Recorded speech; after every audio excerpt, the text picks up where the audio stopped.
છેલ્લા એક વર્ષથી આપણો દેશ, આપણું ગુજરાત કોરોના વાયરસ સામે લડી રહ્યું છે. આ મહામારી સામે લડાઈ સરકાર લડી રહી છે. રાજ્ય અને દેશનો એક સામાન્ય માણસ પણ આ લડાઈ લડી રહ્યો છે. પણ મહામારી સામેની આ માનવતાની લડાઈમાં જો કોઈનું સૌથી મોટું યોગદાન રહ્યું હોય તો મારા ડોક્ટર્સ, નર્સ, મેડિકલ, પેરામેડિકલ ભાઈઓ બહેનોનું રહ્યું છે. આજે ગુજરાતની 6.5 કરોડની જનતા વતી હું તમામ ડોક્ટર્સ, નર્સ, મેડિકલ, પેરામેડિકલ સ્ટાફને ખૂબ ખૂબ ધન્યવાદ અને અભિનંદન પાઠવું છું. જેટલો આભાર માનીએ તેટલો ઓછો છે. કોટી કોટી વંદન કરવાની પણ ઈચ્છા થાય છે. આપના થકી ગુજરાત આ લડાઈ લડી શક્યું છે અને આજે પણ લડી રહ્યું છે. આપના થકી જ આપણે લાખો લોકોના જીવ બચાવી શક્યા છીએ. વર્ષ પહેલા જ્યારે આ મહામારીની શરૂઆત થઈ ત્યારથી આપ પોતાનું સર્વસ્વ ન્યોછાવર કરીને, જાનની બાજી લગાવીને આ કોરોના સામે લડી રહ્યા છો. દિવસ રાત જોયા વગર, થાક્યા વગર, હાર્યા વગર બીજાની સેવા માટે, પોતાના કર્તવ્યના પાલન માટે, પોતાના પરિવારની પણ ચિંતા કર્યા વિના લોકોની સેવા કરી છે. જેમાં કેટલાય ડોક્ટર્સ, નર્સ, મેડિકલ સ્ટાફે પોતાના જીવ પણ ગુમાવ્યા છે. તેમના આ બલિદાનને ગુજરાત ક્યારેય ભૂલશે નહીં. આ રાજ્ય સદાય તમારું ઋણી રહ્યું છે અને રહેશે.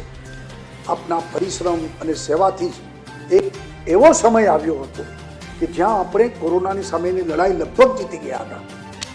પણ આજે ફરી એકવાર પરિસ્થિતિ કથળી છે. કોરોનાના કેસ વધ્યા છે. ત્યારે ફરીથી આખું રાજ્ય તમારી સામે આશાના ભાવથી જોઈ રહ્યું છે. ઈશ્વરની જેમ વિશ્વાસ રાખી રહ્યું છે.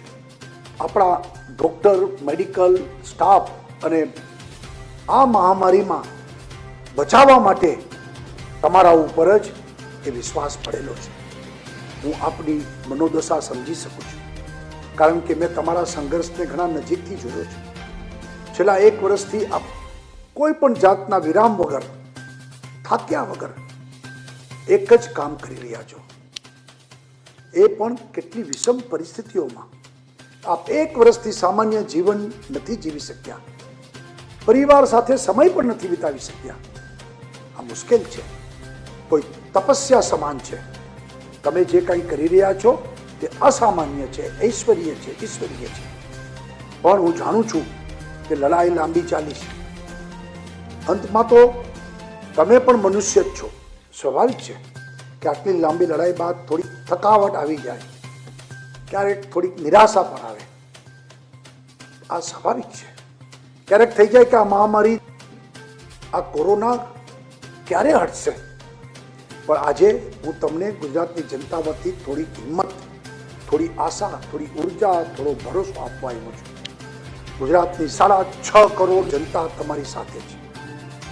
આપણે કોરોના સામે લડાઈ જીતવા નજીક થઈ રહ્યા છીએ.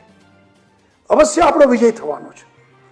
આપણી પાસે હવે તો વેક્સિન રૂપ અમોઘ શસ્ત્ર પણ છે. ઝડપથી વેક્સિનેશન પણ કામ થઈ રહ્યું છે અને ઝડપી વેક્સિનેશન થકી આપણે જલ્દી જ આ મહામારીમાંથી બહાર નીકળીશું, એનો પણ મને પૂરો ભરોસો છે. બહુ જલ્દીથી અંધેરા છટેગા, સૂરજ નિકલેગા. આ વાત કોરોના રૂપી અંધારું દૂર થશે અને આપણને આપણું સુંદર રાબેતા મુજબનું નવું જીવન પાછું મળવાનું છે. પણ ત્યાં સુધી બધાની આશા તમારા ઉપર છે અને આપણે વર્તમાન પરિસ્થિતિ જોઈને હતાશ થવાની જરૂર નથી, થાકવાની પણ જરૂર નથી. આપણે બધા સાથે મળીને આ મહામારી સામે લડીશું. જીત માનવતાની થશે અને તમે તો પરસેવો કરો છો. પરસેવો એ પ્રભુની સેવા સમાન છે. તમે અમારા માટે સુપર હીરો છો.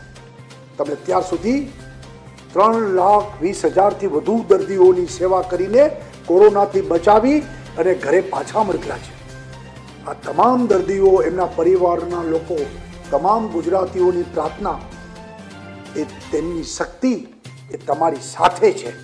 હું ફરી રાજ્યના તમામ ડોક્ટર્સ, નર્સ, મેડિકલ સ્ટાફને કોટી કોટી વંદન કરું છું.